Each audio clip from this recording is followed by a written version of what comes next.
Aujourd'hui je vais partir sur une vidéo que je n'ai absolument pas préparée puisque j'avais envie d'aborder un sujet un petit peu lifestyle, de te parler tout simplement du procédé qui est en train de se faire un petit peu dans ma tête, surtout suite à mon arrêt de l'équitation. En tout cas, même si c'est temporaire, j'avoue que ça a chamboulé quand même pas mal de choses dans ma vie. J'ai pris 5 kilos.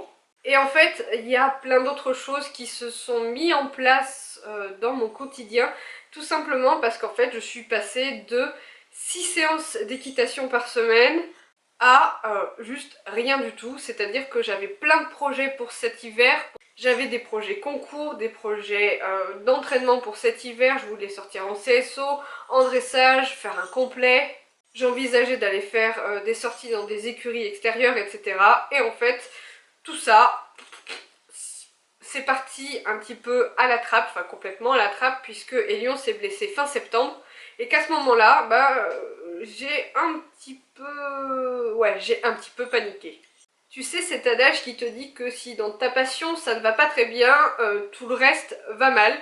Et bien c'est vraiment la sensation que ça m'a fait, c'est-à-dire que j'ai eu l'impression que si l'équitation n'allait pas bien, tout le reste, c'était du caca. Et en fait, je me suis rendu compte que j'avais juste besoin de changement pour tout le reste. Alors sur le coup, j'ai pensé, j'avoue, à changer Elion de pension, de le mettre dans un centre équestre pour pouvoir continuer de prendre des cours à côté, puisque là pour le moment je suis dans une pension de propriétaire où il n'y a que des chevaux de propriétaire et donc où il n'y a pas de cours qui se soient donnés.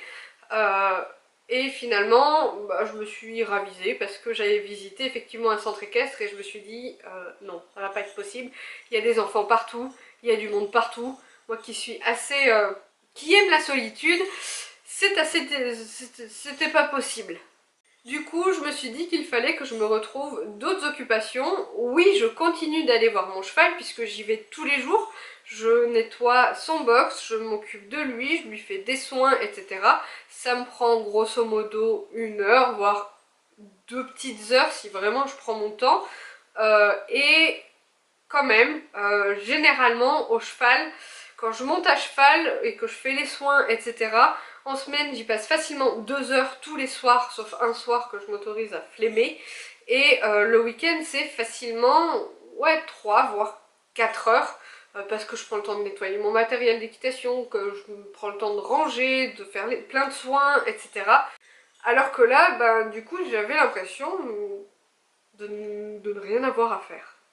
C'est comme ça que je me suis remémoré d'autres passions, comme l'écriture, et que j'avais tout simplement envie, je le répète, de changement.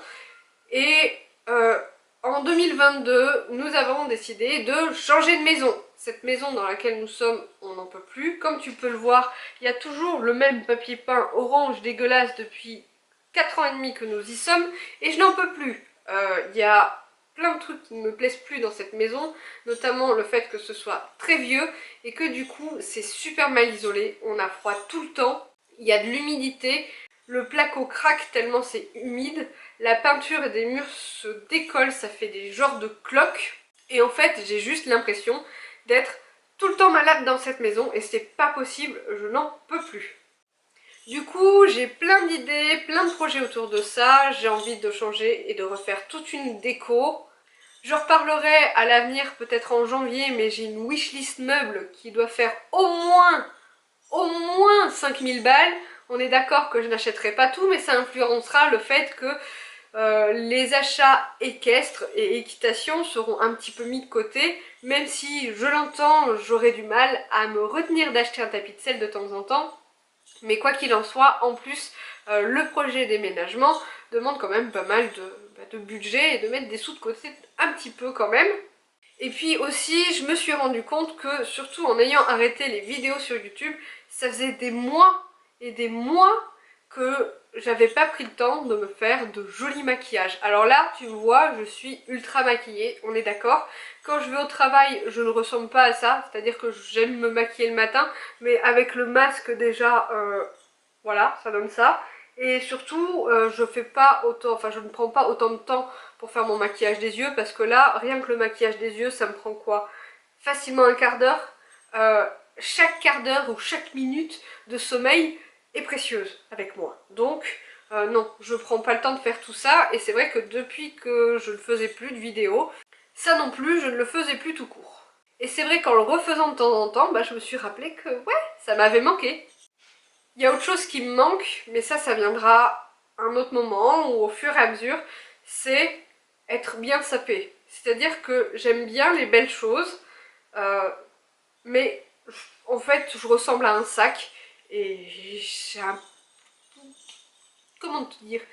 Je crois qu'en fait je suis en train de faire ma crise de la trentaine, si toutefois cette crise existe, parce que je me cherche, je me dis, je ne peux plus avoir le style que j'avais quand j'avais 22, 25 ans, mais je suis pas une vieille non plus, donc je suis pas une mémère quoi, donc j'ai pas envie de porter des vêtements de vieux. Et pourtant dans mon dressing, il y a soit des vêtements d'ado, genre voilà, hein, que j'assume complètement, soit des petits gilets tricotés en laine de mémé. Il y a un tel contraste entre les deux que je sais plus trop où je suis. Donc il y a ça aussi que j'ai envie de faire, c'est-à-dire me retrouver moi en tant que femme. Et je pense que la chaîne va fortement être influencée dans cette direction-là dans les semaines et les mois à venir. Et voilà, j'avais juste envie de parler de ça, parce que je suis à peu près sûre que quel que soit ton âge, c'est une période de ta vie qui a pu t'arriver ou qui pourra t'arriver à un moment donné. Et que je serais ravie d'en discuter avec toi dans les commentaires ou en message privé ou quoi que ce soit. Voilà, c'était une vidéo encore une fois que je n'ai absolument pas préparée. 2022 annonce quelques changements dans ma vie. Le premier, et ça c'est un super changement, ça va être ce fameux déménagement. Mais on a envie de retrouver une maison dans laquelle il y aurait au moins une chambre de plus et un garage que je puisse aménager pour mon matériel, c'est-à-dire le matériel des lions, surtout pour en faire une jolie sellerie. J'ai plein d'idées, plein d'envies de décoration, etc.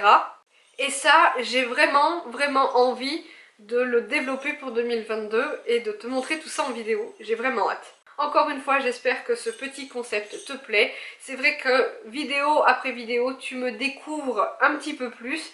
Je trouve que finalement, même s'il y a la distance de l'écran, même si de base je suis quelqu'un d'un petit peu froide avec les gens, ça me rend tout simplement un poil plus humaine. Qu'est-ce que t'en penses toi? Allez, à demain!